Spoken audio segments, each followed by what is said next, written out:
വിഷരഹിത പച്ചക്കറി ഉപയോഗം പ്രോത്സാഹിപ്പിക്കുന്നതിനായി CPIM Annamanada town local കമ്മിറ്റിയുടെ നേതൃത്വത്തിൽ സംയോജിത പച്ചക്കറി കൃഷിക്ക് തുടക്കമായി. CPIM ജില്ലാ കമ്മിറ്റി അംഗം ടി ശശിധരൻ പദ്ധതി ഉദ്ഘാടനം ചെയ്തു.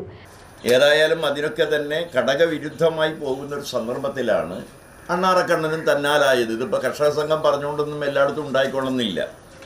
പക്ഷേ ഉണ്ടാക്കാൻ വേണ്ടിയുള്ള പരിശ്രമമാണ് നമ്മൾ try again you will improve എന്ന് പറയും.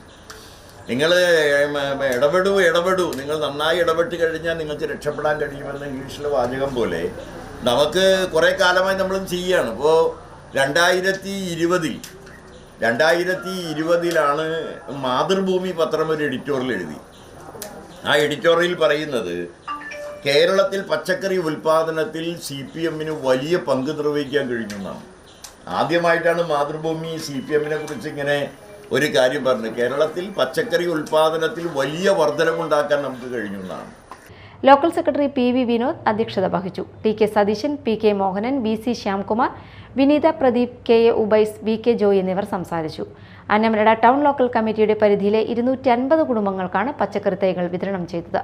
വീടുകളിൽ തന്നെ വിഷരഹിത പച്ചക്കറി ഉൽപ്പാദിപ്പിച്ച് ആരോഗ്യകരമായ ഭക്ഷണശീലം പ്രോത്സാഹിപ്പിക്കുകയാണ് പദ്ധതിയുടെ ലക്ഷ്യം.